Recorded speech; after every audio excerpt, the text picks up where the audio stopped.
با سلام و درود به همه شما دوستان گرامی این مقاومت، از حضور رهبران جامعه مسلمانان فرانسه، قانونگذاران مجلس اردن و از حضور سایر شخصیت‌های محترم از کشورهای دوست و برادر، از یمن، سوریه، تونس، الجزایر و سایر کشورها در گرد همایی امروز سپاسگزاری میکنم.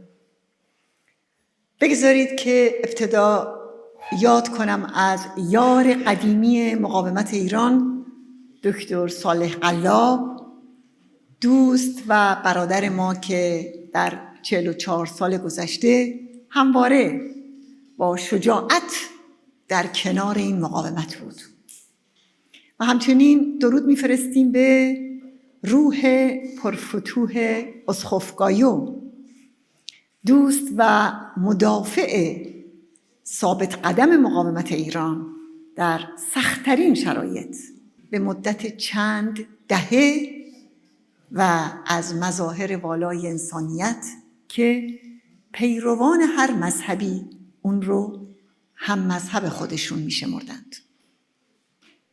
ماه رمضان امسال با خونین ترین جنگ ها در خاورمیانه همراهه و همگان رو داغدار کرده. دعا میکنیم که آثار رهایی بخش این ماه آزادی و صلح و نجات رو نصیب مردم منطقه، به خصوص مردم ستمزده فلسطین بکند. ما از روز اول به طور مستمر گفتیم، از جمله در 20 مهر گذشته، که اولا استفاده از موضوع فلسطین به عنوان یک وسیله و ابزار رسم دیرینه رژیم فریبکار آخوندها در ایران بوده است.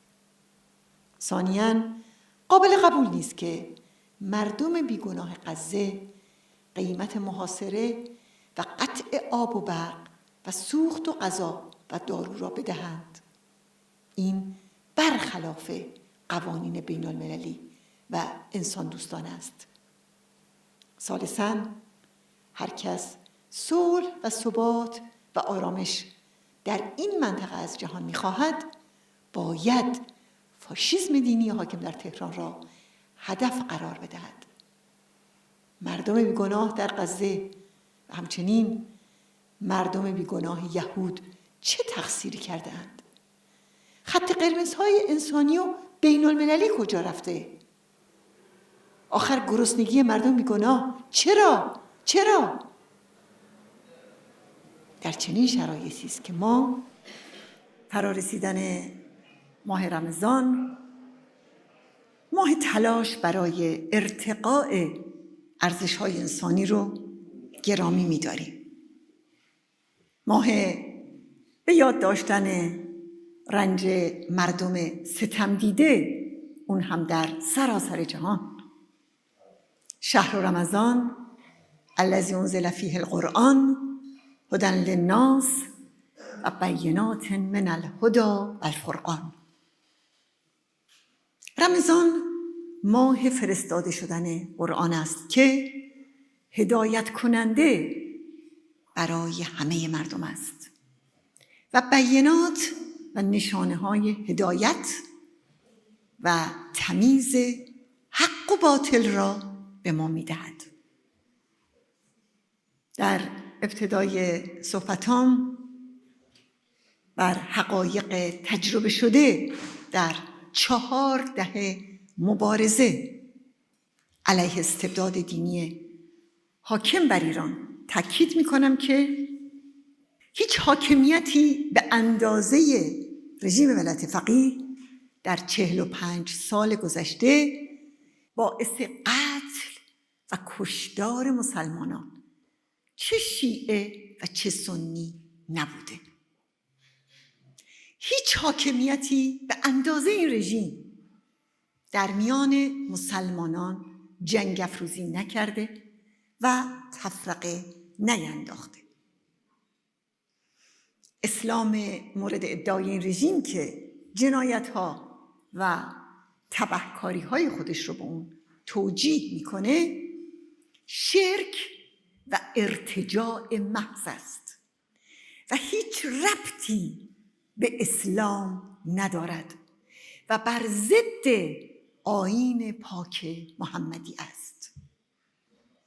در برابر زن ستیزی، اجبار دینی و سرکوبگری تحت نام اسلام، یک آنتیتز فکری و فرهنگی شکوفا شده که اسلام اصیل و دموکراتیک است و توسط مجاهدین خلق ایران نمایندگی می شود. سرانجام این که دیکتاتوری مذهبی و تروریستی حاکم بر ایران کانون تنش و صدور تروریسم و ارتجاع و سر مار جنگ افروزی در منطقه خاورمیانه است و قطعاً توسط مردم و مقاومت ایران سرنگون خواهد شد.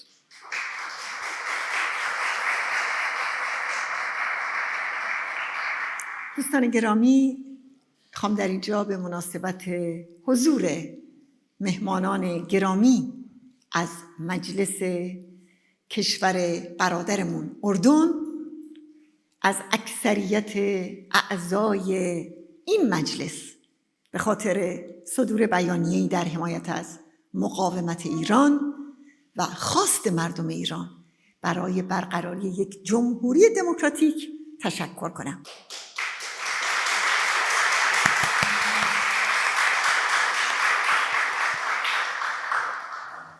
مردم ایران در سال 1401 با قیام بزرگ خودشون و امسال با پشت کردن به انتخابات فرمایشی خامنه‌ای در 11 اسفند این خواست رو با صدای بلند اعلام کردند. اگرچه آخوندها مثل همیشه از هیچ تقلبی برای پر کردن صندوقها و همچنین چند برابر کردن آرا فروگذار نکردند، اما به ناچار اعلام کردند که مشارکت مردم در این انتخابات از تمام انتخابات دوران حاکمیت این رژیم پایین تر بوده. واقعیت این است که رژیم آخوندی یک اقلیت اندک و بسیار محدود است. این موقعیت بسیار شکننده در کنار ظرفیت انفجاری جامعه مهمترین علت رو آوردن رژیم به جنگ افروزی و همچنین صدور بنیادگرایی و تروریسم در خارج ایرانه. این بی‌ثباتی علت دخالت و جنایت بیوقفه اونها در عراق، سوریه، لبنان و فلسطین و یمن.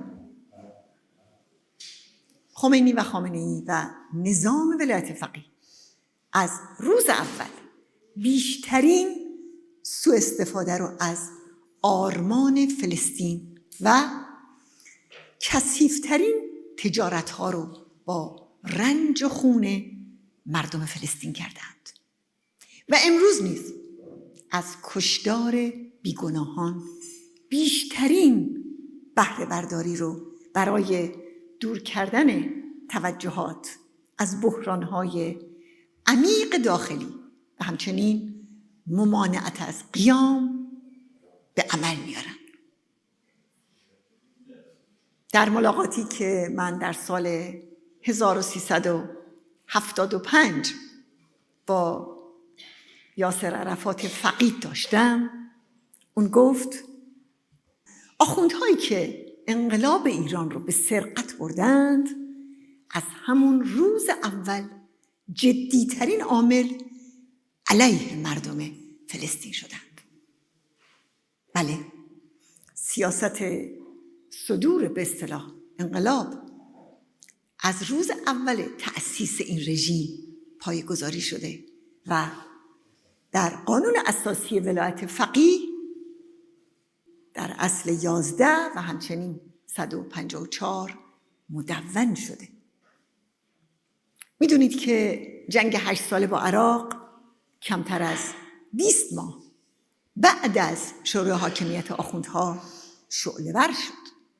با این حال وقایع امسال که در اون رژیم آشکارا در چند جبهه به جنگ مشغوله، یک تحول کیفی در سیاست صدور جنگ و ترور و بنیادگرایی.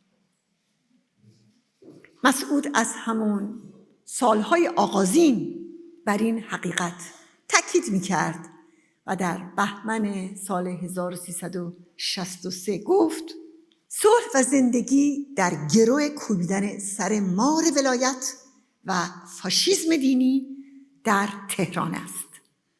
سر مار را باید به سنگ مقاومت بکوبیم. دوستان عزیز، از آغاز دهه 70 مقاومت ما هشدار داد که بنیادگرایی اسلامی تهدید جدید جهانیه و کانون این پدیده شوم در ایران تحت حاکمیت آخوندهاست. در سال 1374 در یک سخنرانی در شهرداری اسلو در نروژ نسبت به تهدید رو به گسترش بنیادگرایی اسلامی تحت هدایت آخوندهای تهران خواهان تشکیل یک جبهه بین المللی علیه اون شدم. در سال 1383 یک سال بعد از حمله آمریکا به عراق تأکید کردم که خطر روزافزون مداخلات رژیم آخوندها در عراق 100 بار از خطر اتمی رژیم بیشتره. و باز در سال 1395 گفتم که ولایت فقیه و داعش دو روی یک سکه هستند و ملت‌های خاورمیانه، مردم عرب و مسلمان، دشمنی بدتر از رژیم آخوندی ندارند و همه اینها با هر نام و هر ادعایی در ایدئولوژی ضد بشریشون یکی هستند و در اصول اعتقادی مشترک هستند، یعنی در تحمیل کردن دین با توسل به زور، در برقراری استبداد مطلقه، اون هم تحت عنوان خلافت یا حکومت اسلامی و گسترش اون، و همچنین در اجرای قوانین جنایتکارانه تحت نام شریعت. بله، اونها در حذف و سرکوب و تحقیر زنان راه و رسمشون همگی یکیه. حالا به برخی از حلقات فاجعه بار عملکرد سیاست مماشات که منطقه و جهان رو به لبه پرتگاه رسونده نگاه کنید.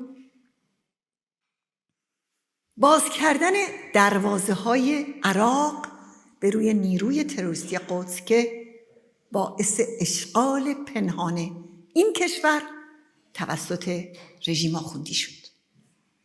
جمع‌آوری سلاح‌های ارتش آزادی بخش و بازداشت خانگی و همچنین محاصره طولانی مدت مجاهدین. سکوت و بیعملی در برابر قتل عام مردم مظلوم عراق، به ویژه اهل تسنن، و چشم پوشیدن بر کشتار مردم سوریه و آواره‌سازی نیمی از جمعیت این کشور. البته اگر من بخوام ادامه بدم این لیست بسیار طولانیه. در همه این نقاط این این نگرش فاجعه بار عمل کرده که گویا امتیاز دادن به سر مار بنیادگرایی در تهران باعث رام شدن اون میشه. اما در هر نقطه‌ای که به این رژیم امتیاز دادند، دقیقاً همون نقطه سکوی تهاجم آخوندها شد و میبینیم که هیچ طرفی تا به حال به اندازه این رژیم به توسعه اقتصادی و اجتماعی کشورهای منطقه ضربه نزده.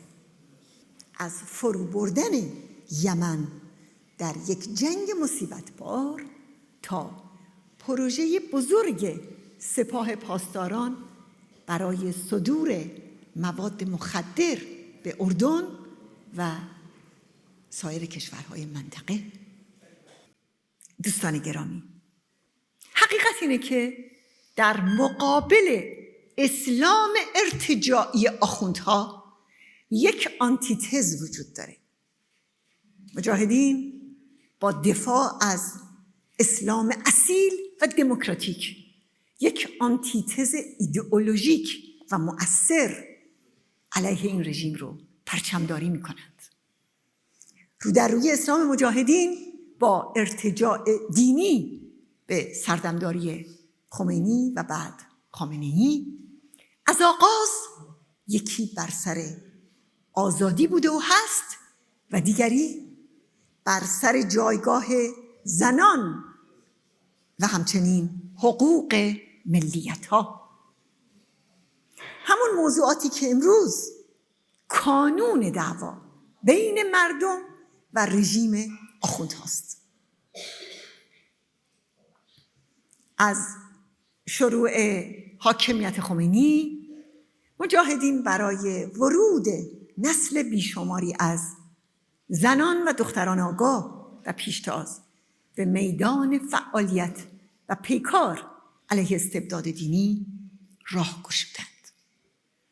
جایگاه و نقش زنان در مقاومت ایران با استعانت از اسلام حقیقی است و این همون تفاوت بسیار بارز بین اسلام مجاهدین با اعتقادات خمینی و خامنه‌ای و نیروهای نیابتی اونها تحت نام اسلام است. در 14 قرن پیش که دختران رو زنده به گور می‌کردند، پیامبر خدا عمد داشت که در کارزار با جاهلیت و ارتجاع دست دخترش فاطمه زهرا رو ببوسه و ردای خودش رو برای نشستن برای اون بگستره. حضرت فاطمه تجلی مرزبندی قاطع میان اسلام رهایی بخش با ارتجاع زن ستیزه. آخوندها میثاقها و معاهده‌های مربوط به حقوق بنیادین انسانی رو به چالش میکشند و دولت‌ها و مجامع جهانی رو بر سر اون به سخره میگیرند. اما در یک نقطه و فقط در یک نقطه اونها درمانده میشوند و اون اسلام ترقیخواه و پیشرویی که توسط مجاهدین نمایندگی میشه. از 14 پیش رو در روی اسلام پناهی فریبکارانه خمینی، مسعود نشون داد که آموزه های قرآن و اسلام در همه عرصه ها با ولایت فقیه مغایره. اون نشون داد که هرچه از جنس استبداد و تحمیله با روح قرآن بیگانه است، چرا که اسلام دین آزادیه و در این مسیر اون توانست نسل‌های پی در پی و یک مقاومت عظیم برای آزادی رو بنیانگذاری کنه. رو در روی ارتجاع مذهبی شورای ملی مقاومت ایران از جدایی دین و دولت و از اصل آزادی مذهب دفاع میکنه. من در اینجا میخواهم تاکید کنم که اسلام دین آزادی است. اسلام آمده است که زنجیرها را از دست و پای مردم باز کند. آمده است که قفلها را از زبانها باز کند و اندیشه ها را آزاد سازد. الذین یستمعون القول فیتبعون احسنه. اسلام آمده است که آدمی را در حریت و کرامت به اوج برساند. آمده است که مدارا و صلح و همزیستی را میان ملیت‌ها، اقوام و مذاهب و ادیان گوناگون برقرار کند. در انسانشناسی اسلام و قرآن مهمترین خصیصه انسان آزادی و در نتیجه مسئولیت پذیری انسان است.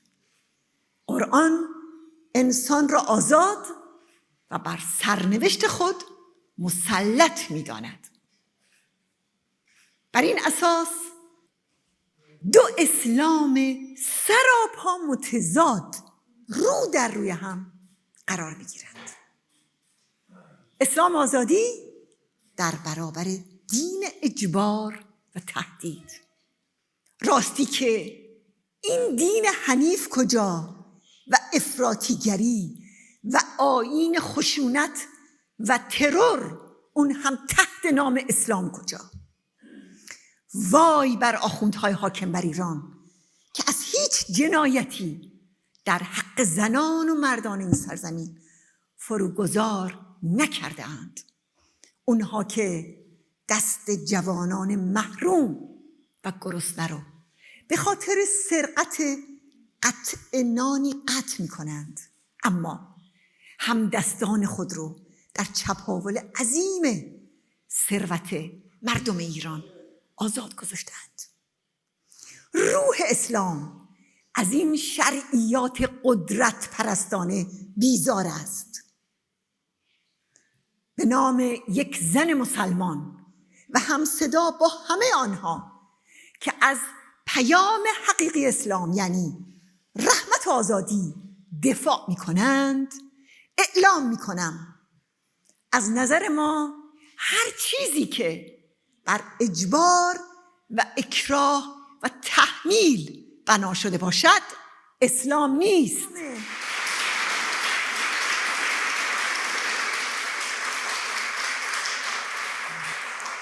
پیام اخص اسلام رهایی و آزادی است. آری، پیام اسلام آزادی است، نه بردگی دینی.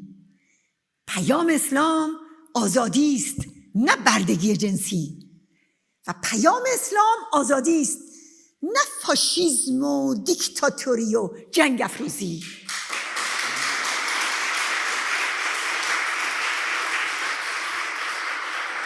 مگر قرآن نگفته است که لا اکراه فی الدین؟ پس آنچه که آخوندهای حاکم بر ایران یا اعوان و انصار آنها میگویند ضد اسلام است. از حجاب اجباری با شلاق و ارعاب تا جلوگیری از احداث مساجد اهل سنت، به ویژه حکومت تحمیلی با سوء استفاده از نام خدا و آیین اسلام. بنابراین تکرار میکنیم، نه به دین اجباری، نه به حجاب اجباری و نه به حکومت اجباری.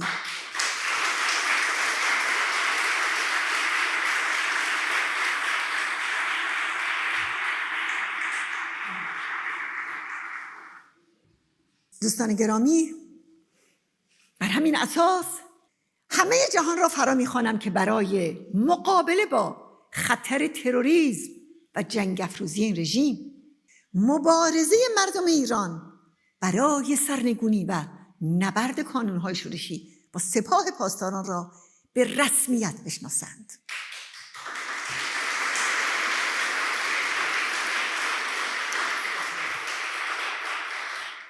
خدایا خاورمیانه و کشورهای برادرمان را نجات بده.